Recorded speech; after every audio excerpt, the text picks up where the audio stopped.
Assalamu alaikum students. Hopefully all of you will be fine and safe. Students, in this lecture we are going to discuss about distributive law of intersection over union of sets. ठीक है, यानी हम जब distributive law में intersection को apply करते हैं union of sets पे, तो इस केस में हमें क्या आंसर मिलता है. ठीक है, स्टेटमेंट जो है आपको पता है कि ए इंटरसेक्शन. ठीक है, देखिए ए इंटरसेक्शन कहाँ पे ओवर किस पे अप्लाई हो रहा है, बी यूनियन सी पे. तो आंसर वुड बी क्या होगा कि अगर हम इंडिविजुअली इंटरसेक्शन का ऑपरेशन जो है वो दोनों सेट्स के दरमियान अप्लाई करें और बाद में उसका यूनियन लें, तो दोनों केसेस में हमें आंसर जो है वो सेम मिलेगा. ठीक है, तो इसको प्रूव करने के लिए मैं प्रूव करूँगी right hand side is equal to the left hand side, क्योंकि in the previous lecture we have discussed about the associative law and commutative law. ठीक है, तो यहाँ पे हम इसको वेन डायग्राम से भी प्रूव करेंगे, ग्राफिकल रिप्रेजेंटेशन भी इसकी करेंगे. लेकिन क्योंकि यहाँ पे स्पेस कम होगी तो मैं एक साइड को, लेफ्ट हैंड साइड को जो है एक साइड पे सॉल्व करेंगे और उसकी डायग्राम बनाएंगे. बाद में हम कंपैरिजन करेंगे कि दोनों केसेस में answer would be the same. ठीक है, नाउ लेट्स स्टार्ट, क्योंकि वीडियो लंबी हो जाती है. तो सबसे पहले तो you can notice that the sets are given in the set builder form. ठीक है, therefore to make it simple I will write the sets in set tabular form. ठीक है, टेबुलर फॉर्म आपने देखी है कि हम सिंपल्स की फॉर्म में लिखते हैं. ठीक है, तो यहाँ पे ए सेट को देखें, X such that X belongs to the set of integers से बिलोंग करता है और एक्स ग्रेटर और इक्वल है 8 के और लेस है और इक्वल टू है 25 के. लेस एंड इक्वल टू 25 और greater and equal to 8. It means कि स्टार्टिंग पॉइंट 8 है और एंडिंग पॉइंट 25 है. ठीक है, और सेट ऑफ इंटीजर्स हैं, पॉजिटिव इंटीजर्स हैं. ठीक है, तो यहाँ पे मैं इसको सेट बिल्डर फॉर्म में लिखूँगी. ऐसे ही मैं यहाँ पे लिख रही हूँ, स्पेस वरना कम हो जाएगी. 8 9 10 11 12 13 सो ऑन करके इसको हम 25 तक लिख लेते हैं. ठीक है, नेक्स्ट हमारा बी सेट है. उसमें उन्होंने सेट ऑफ जो आपका बी सेट है उसमें है Y such that Y belongs to G and Y greater than -2 and less than 6. यानी वाई भी सेट ऑफ इंटीजर से बिलोंग करता है, लेकिन ग्रेटर है किससे, -2 से, और लेस है 6 से. It means -2 and 6 are not included in the set B. ठीक है, elements greater than -2 and less than 6 are included in the set B. Therefore I will write B is equal to -1. -2 के बाद जो immediate आपका number होता है integers में वो -1 है और ये -2 से ग्रेटर होता है. ठीक है, तो यहाँ पे 0 1 2 3 4 5 6 को हम नहीं लिखेंगे. ठीक है, इसके बाद सी सेट है. सी क्या है, जी such that C belongs to set of integers and C less than and equal to 8. अब बच्चों जी में सारे नेगेटिव सारे पॉजिटिव नंबर आ रहे हैं, यानी ये सेट 0 +-1 +-2 +-3 से सो ऑन चलता है. ठीक है, अब यहाँ पे उन्होंने उसका जो एंडिंग पॉइंट है फाइनाइट सेट. ठीक है, एंडिंग पॉइंट 8 दे दिया है +8. इट मीन्स माइनस के सारे नंबर इसमें इंक्लूडेड होंगे, क्योंकि माइनस का हर नंबर जो है वो 0 से ही लेस है, तो ऑटोमेटिकली 8 से भी लेस होगा. तो इसलिए इस सेट को, क्योंकि ये इन्फिनिट सेट है, तो मैं सो ऑन करके लिखूँगी जिस तरह आपकी बुक में भी उन्होंने इसी तरह बताया है कि आपने सेट ऑफ इंटीजर्स को इस तरह से लिखना है. ठीक है, 0 1 2 3 और ये मैं सो ऑन करके 8 तक कर दूँगी, क्योंकि 8 भी इंक्लूडेड है. ठीक हो गया. अब ये आपके सेट्स जो हैं ये टेबुलर फॉर्म में लिखे जा चुके हैं. ठीक है, अब हम इन पे ऑपरेशंस अप्लाई करते हैं, बल्कि हम अप्लाई करते हैं डिस्ट्रीब्यूटिव लॉ. ठीक है, तो लेफ़्ट हैंड साइड को पहले लेते हैं. लेफ़्ट हैंड साइड आपकी इक्वल है A intersection B union C के.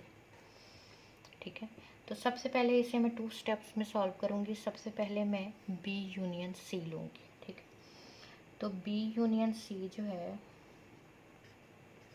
बी यूनियन सी, इसका आंसर फाइंड आउट करेंगे। बी सेट क्या है? -1 0 1 2 3 4 5 union C, C so on -3 -2 -1 0 1 2 3 so on to 8।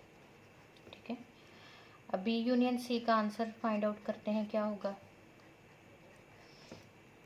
Union means to combine all the elements. ठीक है, यहाँ पे हम दोनों सेट्स के एलिमेंट्स जो हैं उनको कंबाइन करेंगे, जो रिपीटेड होंगे उन्हें वन टाइम ही लिखेंगे। तो यहाँ पे देखें, जब कंबाइन हो जाएंगे तो ये सेट भी इन्फिनिट हो जाएगा।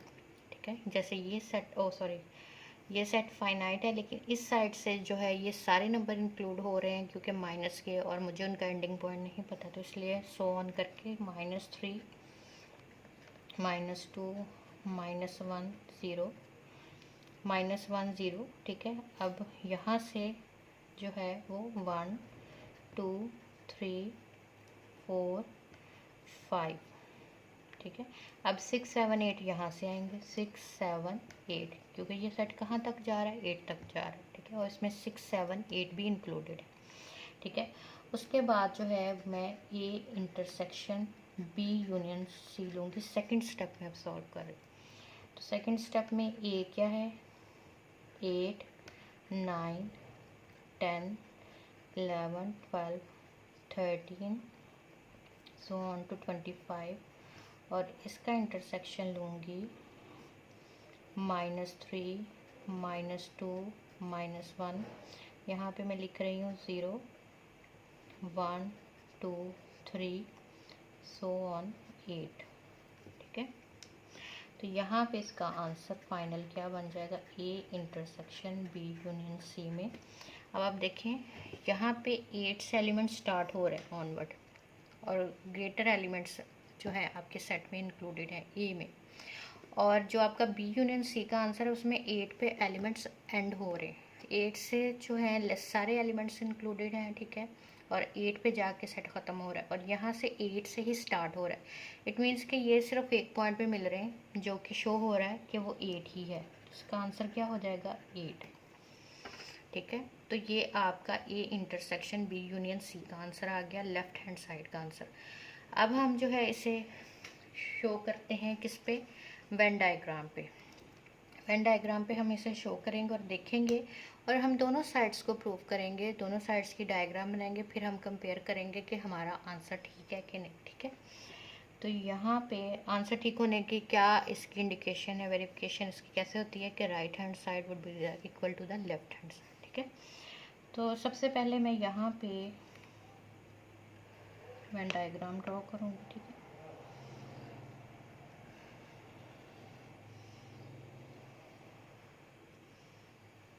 थोड़ा नीचे कर लेती हूँ,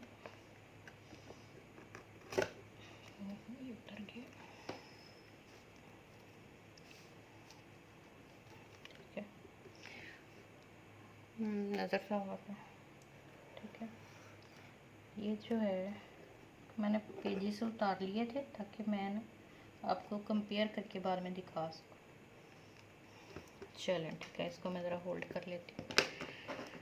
अच्छा, भी तंग करेगा।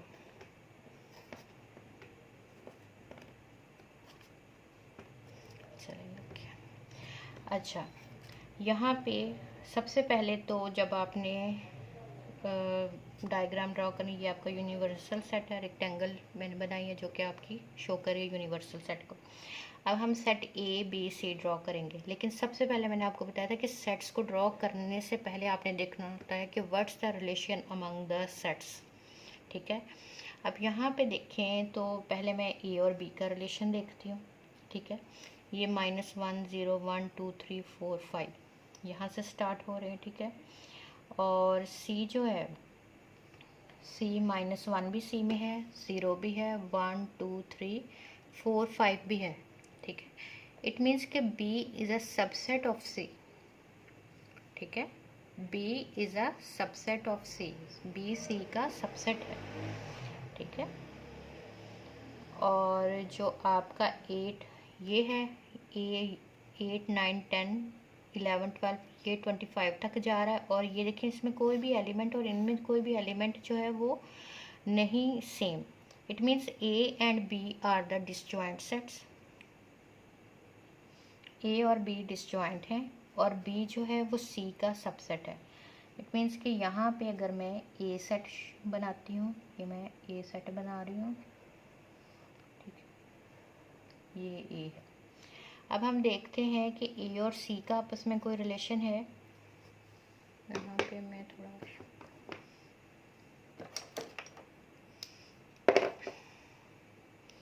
बी जो है वो सबसेट है सी का, यहाँ पे ये सबसेट के तौर पे, ठीक है, ये सबसेट है सी का।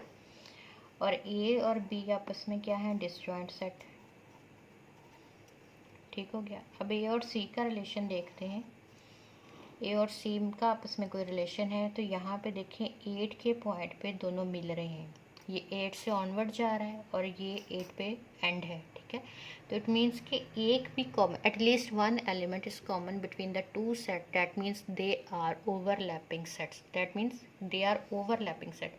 It means A and C are overlapping, A B are disjoint and B is a subset of C.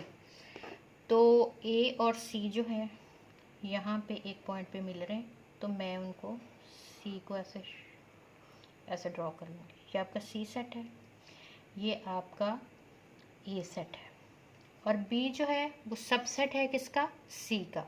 तो इट मीन्स कि यहाँ पे मैं इसके अंदर जो है वो बी सेट ड्रॉ करूँगी। ठीक हो गया। तो अब हम क्या करेंगे कि एलिमेंट्स पुट करेंगे। डायग्राम फिर से छोटी बन गई। अब हम एलिमेंट्स पुट करते हैं। यहाँ पे एलिमेंट्स से पुट कर रही हूँ मैं, ठीक है, थोड़े छोटे लिखे। अब ए में एलिमेंट्स कौन से, सबसे पहले तो ए और सी ओवरलैपिंग है और इनके दरमियान एक ही एलिमेंट जो है कॉमन है, वो है 8। ठीक हो गया।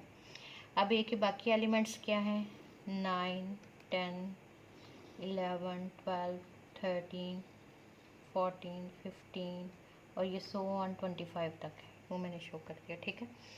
अब बी में कौन से हैं, -1 0 1 2 3 4 5। ये सारे एलिमेंट सी में भी हैं। देखिए -1 0 1 2 3 4 5 ये सी में भी हैं। इट मीन्स कि B is a subset of C. और यहाँ पे अब इसमें कौन सा एलिमेंट है, यहाँ पे 0, ठीक है, 0 तो हमने अंदर लिख दिया क्योंकि वो उसमें भी आ रहा था। यहाँ पे हम -2 से लिखेंगे, -2 -3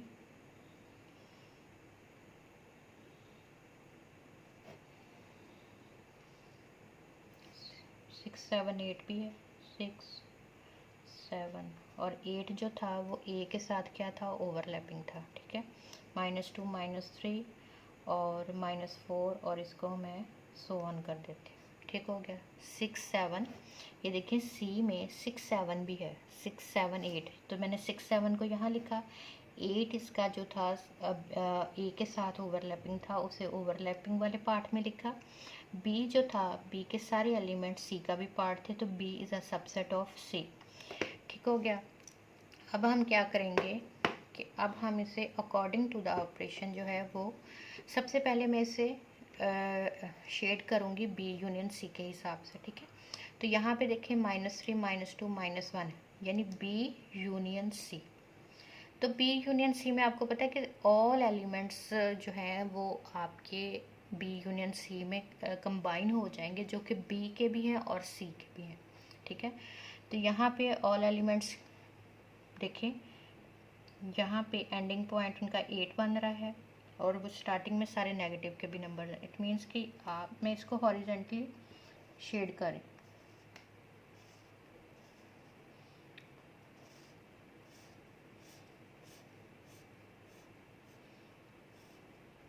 ये जो हॉरिजेंटल आपकी लाइंस हैं, ये ऑपरेशन को यहाँ पे मैं लिख रही हूँ, जो आपकी हॉरिजेंटल लाइंस हैं ये शो कर रही हैं बी यूनियन सी को। ठीक हो गया। उसके बाद हमने नेक्स्ट ऑपरेशन लेना है A intersection B union C. अब ए जो है इसका इंटरसेक्शन लेना है सी के साथ। तो यहाँ पे बच्चों मैं यहाँ पे देखूँगी कि ए और बी यूनियन सी का कौन सा पार्ट जो है वो आपस में ओवरलैप कर रहे हैं। हमें वही रीजन चाहिए होता है ना, ओवरलैप कर रहा होता है। तो ओवरलैप ये कर रहा है, और अगर आप आंसर में देखें तो हमें सिर्फ जो है आंसर में 8 मिल रहा है। तो 8 किस रीजन में है? इस रीजन में है, जो कि दोनों का ओवरलैपिंग रीजन है। और हमें ऑपरेशन भी यही शो कर रहे हैं कि बी यूनियन सी का जो ओवरलैप कर रहा होगा पार्ट ए के साथ, वो हमारा आंसर होगा। तो यहाँ पे मैं ये वर्टिकल लाइंस लगाऊंगी शो करने के लिए। तो ये जो पार्ट है ये मेरा ओवरलैपिंग पार्ट है। ये vertical lines show A intersection B union C. यहाँ पे जो है आपकी वर्टिकल लाइन इसको शो कर रही है। तो अब आपका फाइनल आंसर भी क्या हो गया? फाइनल आंसर ये हो गया, ठीक है। आपकी बुक में उन्होंने उसको थर्ड टाइम पे भी किया है। पहले अगर उन्होंने इस ऑपरेशन को दिखाया फिर इस ऑपरेशन को दिखाया तो उन्होंने रिजल्टेंट आंसर को शो किया होगा, ठीक है। तो यहाँ पे मैं भी इसको शो कर देती हूँ। ये आपका रिजल्टेंट आंसर है, जो कि दोनों केसेस में क्या हो रहा है, ये ठीक है। ये आपका रिजल्टेंट आंसर शेडेड रीजन, ठीक है। इसको मैंने ब्लू से किया है, but because of red and green colour that becomes black. अब हम क्या करेंगे, अब हमने एक साइड प्रूफ कर ली है, ठीक है। अब हम दूसरी साइड को प्रूफ करेंगे और देखेंगे कि आंसर उसमें भी सेम है। ये मैं इधर रख लेती हूँ, बाद में कंपेयर करते हैं।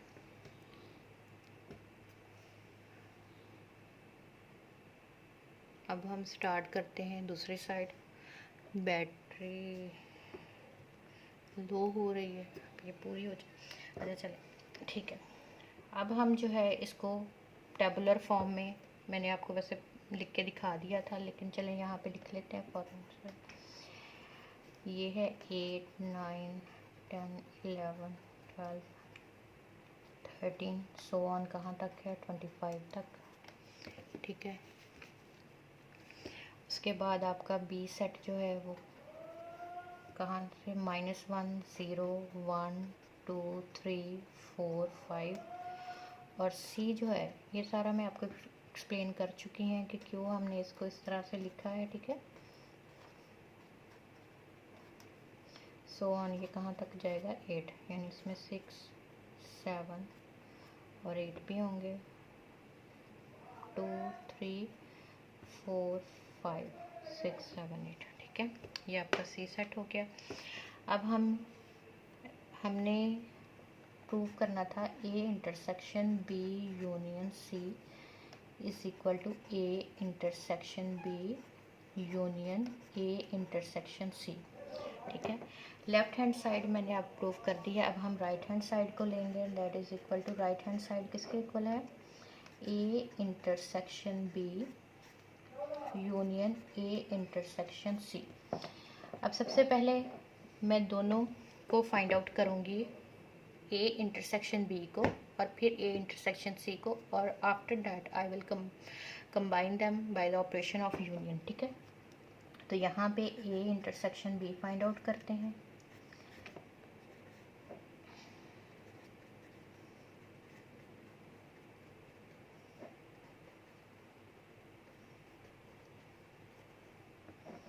ठीक है, तो ए सेट क्या है आपका,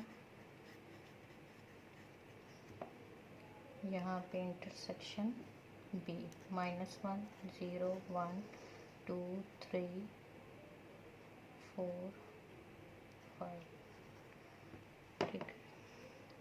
तो यहाँ पे आपके इंटरसेक्शन में कौन से एलिमेंट्स आएंगे? अब इंटरसेक्शन में यहाँ पे आपके एलिमेंट्स कोई भी नहीं आ रहे, एम्प्टी सेट आ रहा है, ठीक है। 8 9 10 11 12, और यहाँ पे -1 0 1 2 3 4 5, तो यहाँ पे आपका एम्प्टी सेट आ गया, ठीक है। उसके बाद ए इंटरसेक्शन सी का आंसर फाइंड आउट करेंगे। ए इंटरसेक्शन सी में ए में क्या है, 8 9 10 11 12 13 25 सो ऑन, और यहाँ पे इंटरसेक्शन सी में क्या है, सो ऑन, -3 -2 -1 0 1 2 3 4 5 6 7 8। तो यहाँ पे आपका ए इंटरसेक्शन सी का आंसर क्या हो गया, सिर्फ 8 point is common between the two sets, ठीक है, 8 is common between the, it means कि 8 है, ठीक है। अब हम दोनों को कंबाइन करेंगे by the operation of union. तो यहाँ पे A intersection B union A intersection C is equal to, A intersection B क्या है, एम्प्टी सेट, उसका यूनियन लेंगे तो आपका आंसर क्या हो जाएगा, देखिए मैंने सारी स्पेस ही ले ली है। अब मैं क्या करूँगी, इसको वेन डायग्राम पे शो करूँगी। हमारी right hand side is equal to the left hand side, ये हमें पता है कि पीछे भी हमारा आंसर 8 आया था, तो मैं आपको बाद में दिखा भी दूँगी। यहाँ पे अब हम वेन डायग्राम अपने ड्रॉ करते हैं फ़ौरन से पहले, ठीक है। सेट्स के दरमियान वही रिलेशन है कि ए और बी सबसेट है सी का, ये आपका सी सेट है, ये आपका बी सेट है, और ए और जो है सी वो ओवरलैप कर रहे हैं कहाँ पे, पॉइंट 8 पे। तो एलिमेंट्स जो है मैं वो पुट करने लगी हूँ। यहाँ पे 8 पे ओवरलैप कर रहे थे एलिमेंट्स, तो आप उसी तरह पुट करेंगे, ठीक है। यहाँ पे ये 9 10 11 12 13 14 15 16 17 सो ऑन 25 तक था, ठीक है। 8 ही ओवरलैपिंग रीजन में था। अब ये 8 यहाँ पे आ गया, उसके बाद हमने सी के एलिमेंट्स पुट कर, पहले बी के पुट कर लेते हैं, -1 0 1 2 3 4 5, ठीक है, -1 0 1 2 3 4 5। उसके बाद हम सी के करते हैं। अब सी के जो एलिमेंट्स हैं -1 0 1 2 3 4 5, ये तो आपकी बी सेट में है। अब बाहर जो है वो -3 -2 -1 -1 अंदर है, -2 -3 -4, ठीक है।